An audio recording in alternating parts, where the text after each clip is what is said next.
Ninguém gosta de ouvir spoilers e ninguém gosta que estrague o final do filme. Pelo menos eu não gosto. Aliás, não gosto de quem fique conversando durante o filme. Mas eu vim aqui para estragar não o final do filme de vocês, mas estragar um final triste que possa ter na vida de cada um de vocês. Eu vim aqui para dar spoilers sobre a nossa vida. Porque a Bíblia tem uma série de histórias. E as histórias não estão aqui por acaso. As histórias estão aqui registradas na Palavra de Deus para mostrar o que já aconteceu na vida de outros e pode acontecer na nossa vida ou não. E são esses os spoilers que nós queremos dar para vocês hoje à noite. Aliás, por falar em beleza, todo mundo gosta de ser bonito e todo mundo quer ser bonito, né? Diz a história que um sábio se considerava muito feio, mas apesar de sua feiura, era conhecido pelas pessoas por ser muito inteligente. Há quem conte essa história de que é Rui Barbosa, o protagonista. Eu tenho lá minhas dúvidas de que isso seja uma fake news. Vou contar como se fosse meramente uma parábola. E diz a parábola ou a história que o sábio, sendo muito inteligente, tinha seus problemas com sua feiura. Então ele fez um plano para melhorar a descendência. E diz a história que pensou consigo, vou casar com a menina bonita, porque casando com a menina bonita, pelo menos salva os filhos, né? Os filhos vão nascer bonitos como ela. E ele casou com a menina, mas ela era bonita, mas era aquela bonita e por dentro, né, não era tão provida de inteligência. E aí então nasceu o filho, e a história diz que o filho nasceu feio que nem ele, burro que nem ela. Foi uma decepção tremenda. Então, todos queremos ser diferentes em algum momento da nossa vida. Todos em algum momento da nossa vida queremos e sonhamos em ser melhores do que somos. Essa aqui é a história de um homem que conseguiu ser diferente. Abra aí sua Bíblia em Números capítulo 12. Vai lá, pega a sua Bíblia aí. Números capítulo 12. Nós vamos ler aqui um trecho. Números capítulo 12. Vamos orar? Nosso bom Deus e nosso Pai, agora abrirmos a Tua palavra, pedimos o Teu Santo Espírito para estar conosco. Em nome de Jesus, amém. Falaram Miriam e Arão contra Moisés por causa da mulher cuxita que tomara, pois tinha tomado a mulher cuxita. Talvez a tradução de alguém aí diga mulher etíope. E disseram, porventura tem falado o Senhor somente por Moisés? Não tem falado também por nós? O Senhor ouviu, era o varão Moisés muito manso, mais do que todos os homens que havia sobre a terra. Essa expressão, muito manso, perdeu o sentido na nossa atualidade. Essa expressão, muito manso, quer dizer o seguinte, que Moisés era um cara de boa. Então, essa é uma mensagem para você que é esquentadinho demais, você que é muito nervoso, essa é uma mensagem para você, você pode ser diferente. Também é uma mensagem para você que é muito calmo. Tem alguém muito calmo aqui? Há alguns, diz Ellen White, que são tão calmos que cansam até os anjos. E tanta calma. Moisés era um cara de boa, mas nem sempre foi assim. Você que conhece um pouco mais a história de Moisés, lembra que em algum momento da sua vida ele morou no palácio de Faraó. E quando ele deixou o palácio de Faraó, e ele viu o sofrimento do povo dele, se irritando com um egípcio que maltratava um escravo hebreu, ele, tomado de fúria, matou aquele egípcio, então teve que fugir para o deserto. Agora, como é que é possível um homem que era um assassino, um homem que agia com impulsividade, de repente consegue se tornar alguém diferente? E esse é o assunto de hoje à noite. Como você consegue se tornar uma pessoa diferente? Como você consegue ser uma pessoa diferente? Então aqui vem uma coisa importante. As pessoas são como são. E você vai entender agora por que você é como é. As pessoas são como são, dado duas coisas em suas vidas. Primeira, as pessoas são um fruto da sua genética, a herança genética que receberam dos seus pais. E segundo, as pessoas são um fruto da sua criação, das suas experiências, do meio onde viveram. Então, se você quer saber como as pessoas são, e se você quer saber como é a menina aí bonita que você dá uma olhada aqui pelo colégio vai ser daqui a alguns anos, dê uma olhada para a mãe dela. É assim que ela vai ficar. E se você quer saber como é que esse galã vai ficar, fique de olho no pai dele quando vier buscar ele aqui. É assim que ele vai ser daqui a 20 anos. A genética é implacável. Ela fará justiça através dos anos e você não pode fugir disso. As pessoas são o que são fruto da sua herança genética e as pessoas são o que são fruto do meio onde cresceram, das suas experiências. As experiências moldam as pessoas. E se você quer saber por que é que Moisés era um homem violento em algum momento de sua vida e por que que em um momento de sua vida ele se tornou um assassino, você tem que conhecer a história de Moisés. Você tem que conhecer a história dos ancestrais de Moisés. E assim será com a sua vida. Se você quer saber o spoiler da sua vida, como vai terminar a sua vida, como vai ser você em 10, 20 anos, 30 anos, você precisa ter uma ideia de como foi os seus ancestrais. E se você tiver coragem de fazer uma pesquisa sobre sua família, eu advirto você que talvez não seja a experiência mais gratificante do mundo, mas vai ser uma experiência muito interessante. E você vai descobrir coisas de você que você nunca imaginou. Quer descobrir uma coisa sobre Moisés? Então você tem que vir 400 anos antes de Moisés nascer. Você tem que vir para Gênesis, no final do livro de Gênesis, capítulo 49. Você que está com aí a Bíblia, abre aí Gênesis capítulo 49. Aqui tem o ancestral de todos os israelitas, dando a sua bênção para os seus 12 filhos. É Jacó no final da sua vida. Ele tem 12 filhos. Um desses 12 rapazes vai ser o tataravô aí de Moisés. E ele está aqui registrado em Gênesis capítulo 49, diz aqui no verso 5 assim: Simeão e Levi são irmãos. Você sabe que Jacó teve 4 esposas e filhos, 12 filhos com essas 4 esposas. Simeão e Levi eram irmãos aí por parte de pai e também de mãe. E diz assim: as suas espadas são instrumentos de violência. Você quer entender por que que Moisés matou um homem? Você tem que entender a história dos ancestrais de Moisés.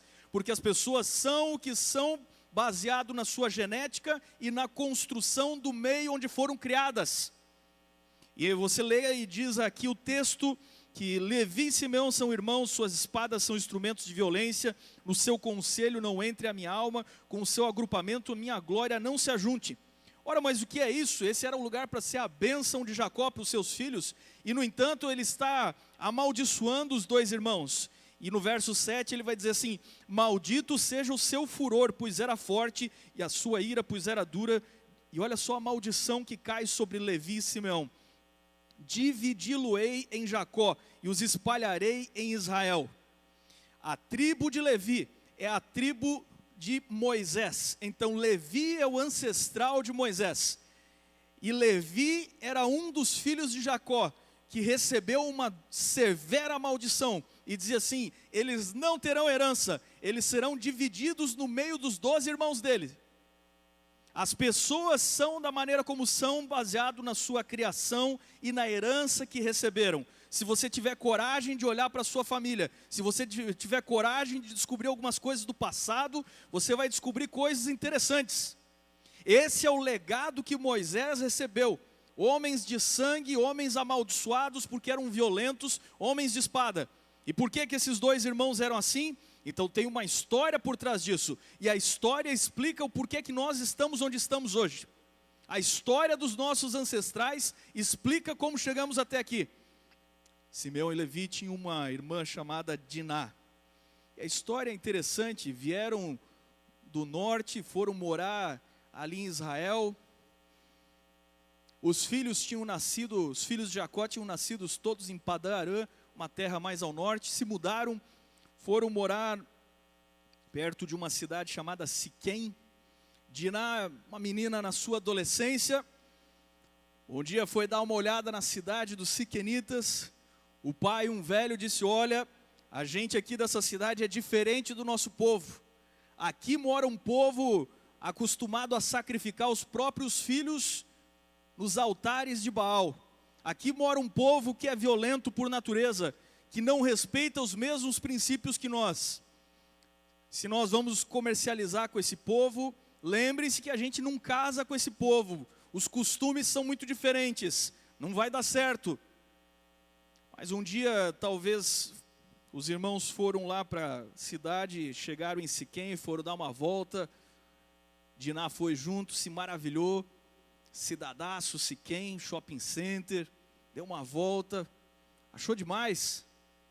E aí a história diz que Diná despertou o interesse do príncipe da cidade, mesmo nome, Siquém. E o príncipe de Siquém ficou doido. A hora que ele viu Diná, porque menina da igreja é bonita. Menina da igreja é bonita, arruma o cabelo, sexta-feira, perfumada. A hora que Siquém viu Diná, era diferente de todas as outras meninas que tinham na cidade de Siquém. Ficou doido. Se eu tenho que namorar com essa menina e tal. E as meninas, em algum momento, às vezes têm uma tendência a gostar dos caras errados.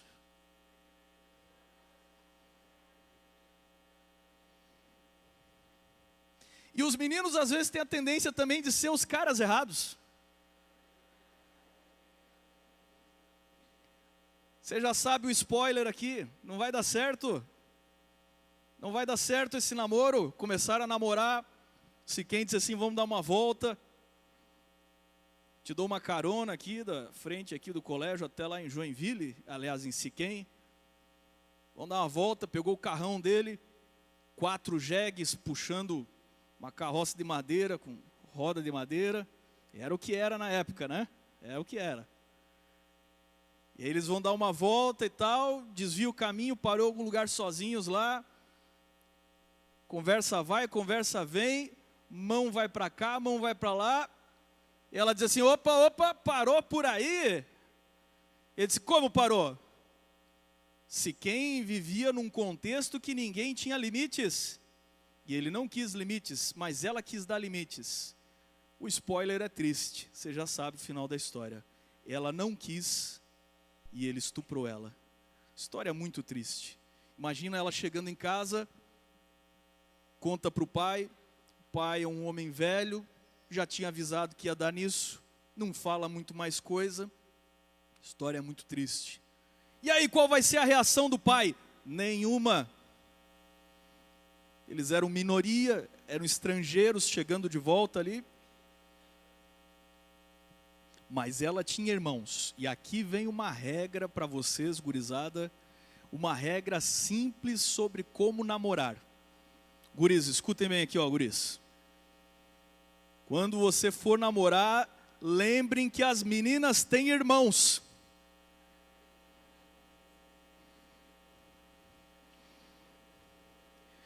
Então, uma regra simples sobre namoro, que eu ensino para a gurizada nos acampamentos por aí, nas palestras que eu vou dar para os jovens, regra simples de namoro.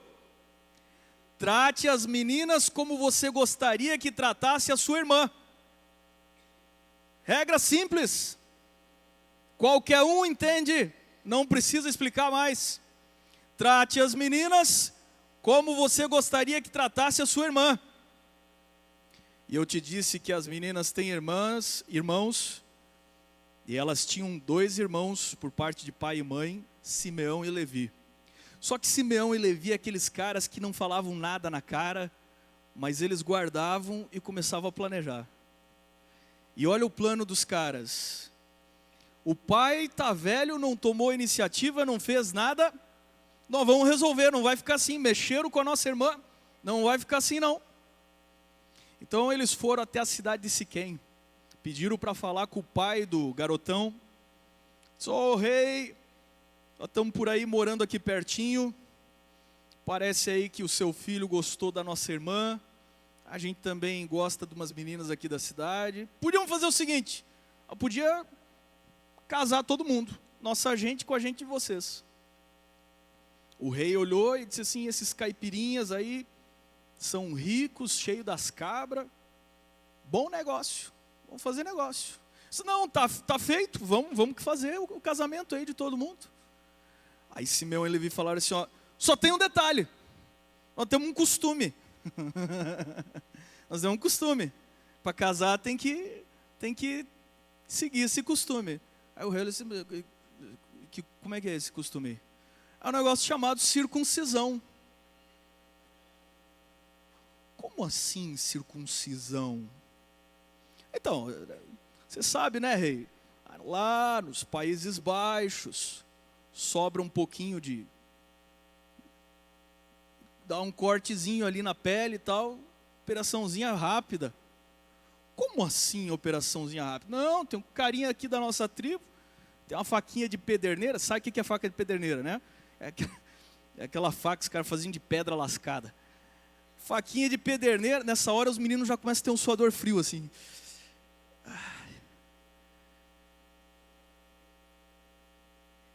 Mas aí o rei achou que era bom negócio ficar com tudo e tal, casar as famílias. Os caras eram ricos, filho dele estava apaixonado mesmo. Tá bom, então vamos fazer logo esse negócio aí. E aí circuncidaram toda a cidade de Siquém.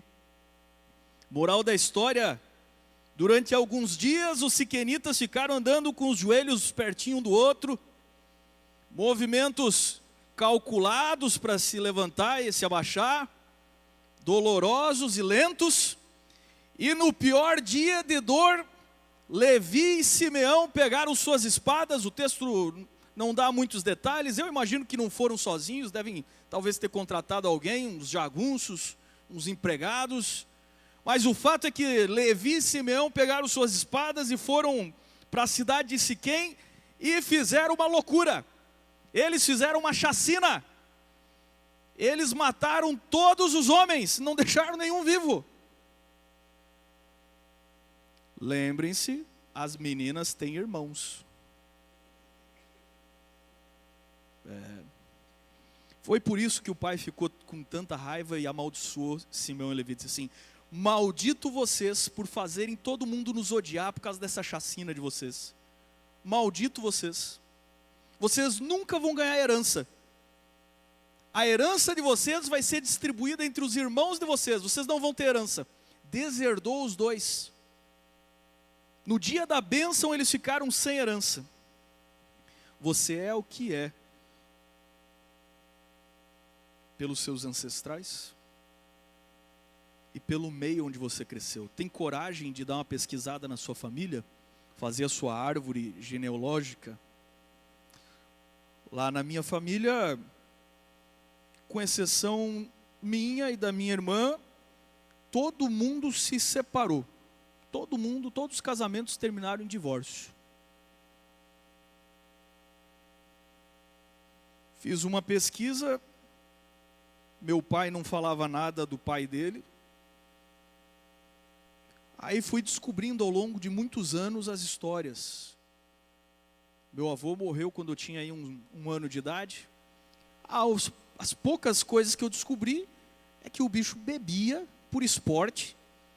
E era daqueles que passavam a semana fora de casa. Quando ele voltava para casa, ele entrava por uma porta, a galera saía pela janela. Arrebentava todo mundo a pau. Com 12 anos, ele deixou meu pai com 12 anos sustentando a família. Aí comecei a entender o porquê que algumas coisas não batiam certo entre eu e meu pai. Comecei a entender a história do meu pai. Mas eu fiquei muito intrigado porque que o meu avô tinha tanto problema com a bebida.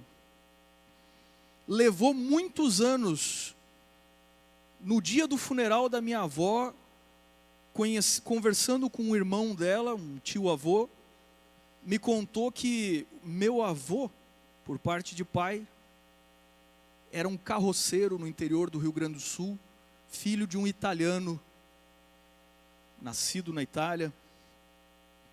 E diz a história que o meu avô, criança com ele na carroça, sempre ia junto, e um dia a carroça descarrilhou, e ele era lenhador, transportava madeira e tal, e a madeira de trás da carroça veio para frente e o transpassou, na frente do menino.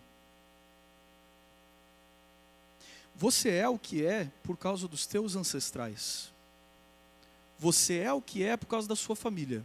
Se você tiver coragem de descobrir, alguns de vocês não vão achar histórias bonitas.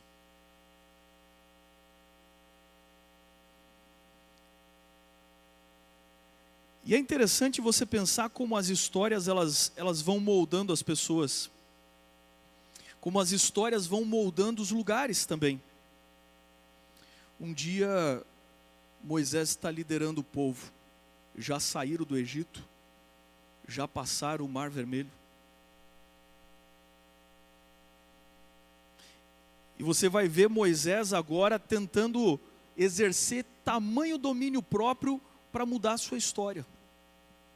Na minha pesquisa com a minha prima, perguntamos para minha avó, que tinha se separado do velho, que bebia, como é que ele era, qual era a aparência dele. A avó, muito educada, olhou para nós e disse assim: quem quer saber? Eu disse: não, a gente que nunca viu uma criatura, queremos saber como é que ele era. E eu até caí na bobagem de dizer assim, queria ver se eu era parecido com ele, ou se ele era parecido comigo, fisicamente. Curiosidade. Procuramos, a avó não falava nada também. Muita raiva. E aí achamos a caixa de fotos da minha avó, eu e minha prima. Abrimos a caixa de fotos e achamos as fotos do casamento dela. A velha era bonita. Olhos azuis, de noiva. Tem que ter uma foto dela com ele no casamento. E achamos a foto. Cara, só que é o seguinte, quando achamos a foto, sabe aquela foto assim que tira a noiva com o noivo assim, de braço dado? A raiva dela era tanta dele, mas tanta, ela apanhou tanto dele, a raiva era tanta, que ela rasgou a foto, ficou só com o lado dela e queimou o lado dele. Mas tem um detalhe, para se livrar dele, ela queria se livrar por completo, não ficar nem com uma polegada. Então ela decepou o braço dela. E ficou só uma foto assim, do corpo para cá, sem um braço dela. Tamanha era a raiva dela. Ali eu entendi toda a minha família. E ali eu entendi o que é a separação. E aqui tem muitos filhos de pais separados como eu. Eu vou explicar para vocês o que é o divórcio. E vou explicar para vocês o que é o casamento. Porque aquilo que você escolher um dia, moldará não só a sua vida, mas de todos ao seu redor, da sua descendência também. Sabe o que é o divórcio? O divórcio é quando você tem que rasgar uma parte sua. Porque a Bíblia diz que quando homem e mulher se casam, se tornam uma só carne. E se tiver que separar, e algumas vezes tem, fazer o quê? Não era para separar, mas às vezes acontece ter que separar e a vida tem que recomeçar de um jeito. O processo é tão doloroso que é como se rasgasse um pedaço da sua vida. E você que é filho de pais separados, você sabe que é assim. Você sabe que é assim. E é isso que você tem que entender sobre a sexualidade humana. Quando se unem um homem e uma mulher, se torna uma só carne. Então por que tem que fazer sexo depois do casamento? Porque quando se unem, se tornam uma só carne. E isso é tão poderoso que mexe com as suas emoções. E a sexualidade mexe com suas emoções de um jeito que transforma você para sempre. E quando você dorme com uma pessoa, se uniu ali, se tornou uma só carne. E se você não dá valor ao casamento, no dia seguinte você se separa, um vai para lá, outro vai para cá. E então rasga.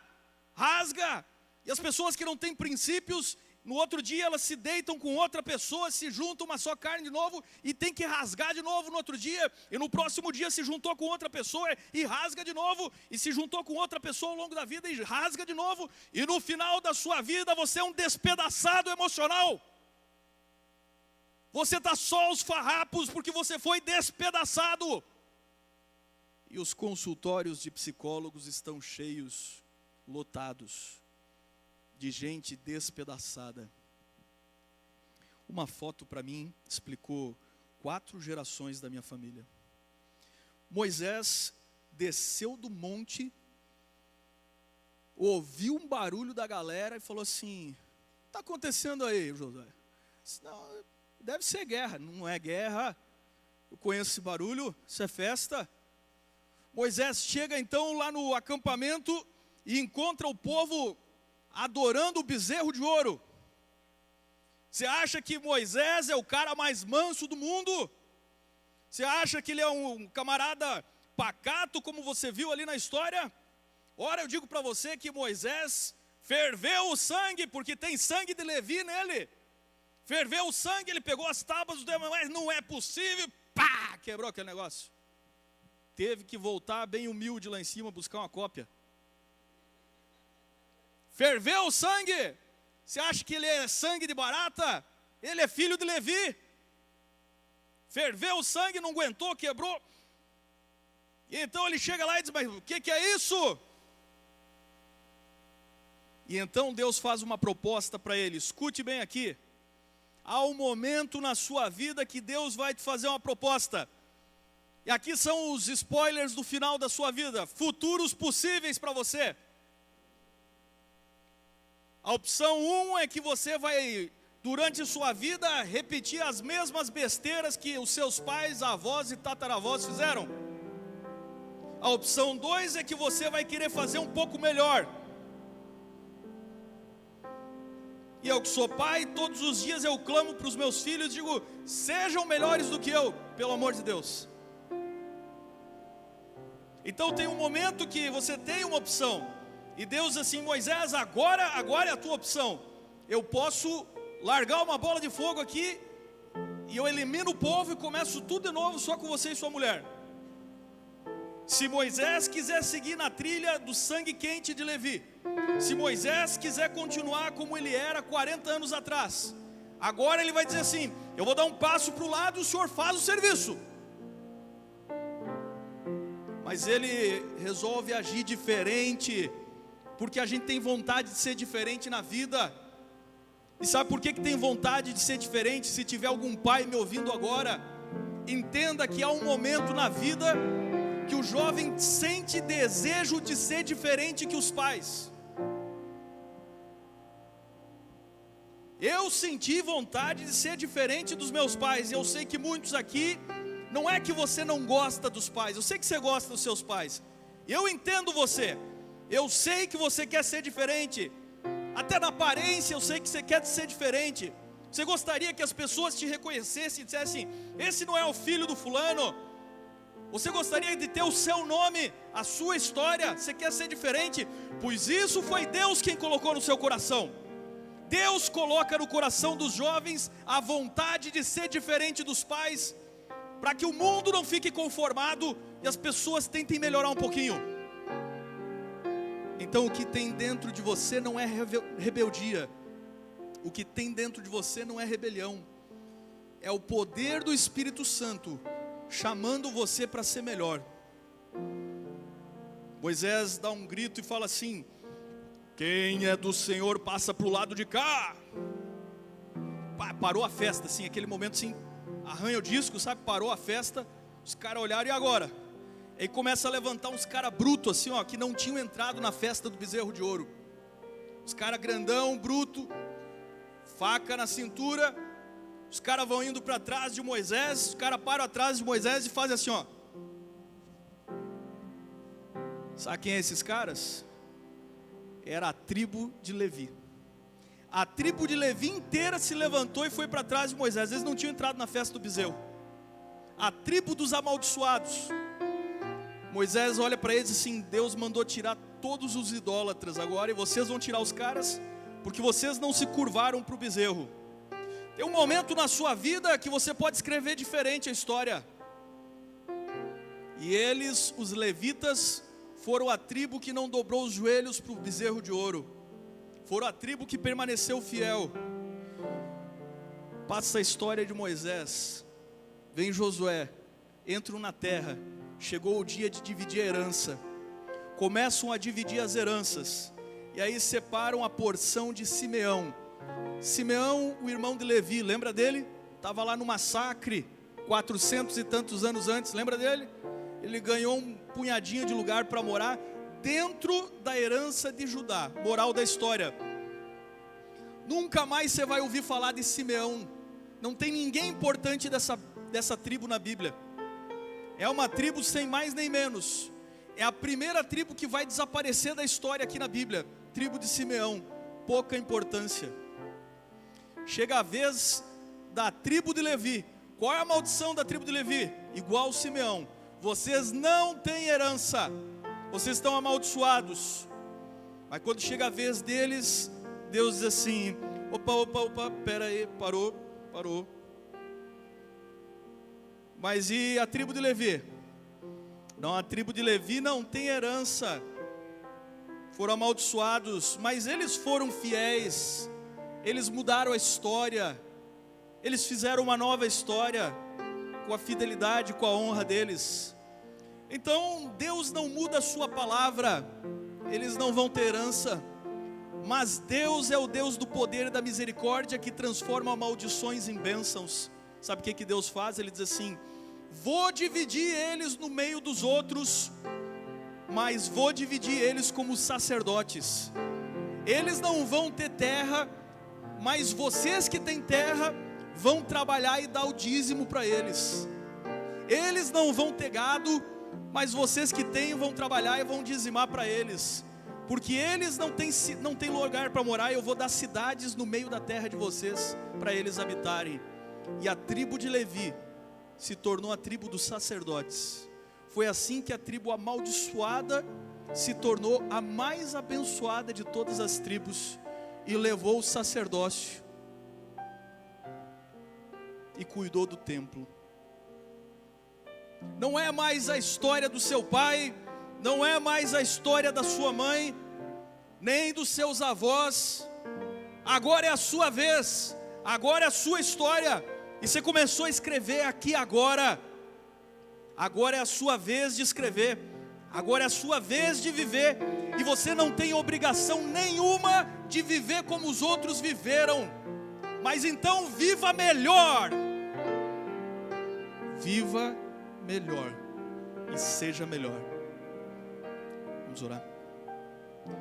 Bom Deus e bom Pai, eu sei que aqui nessa noite existem alguns que, como eu, são filhos de divórcios, separações, histórias talvez não tão boas.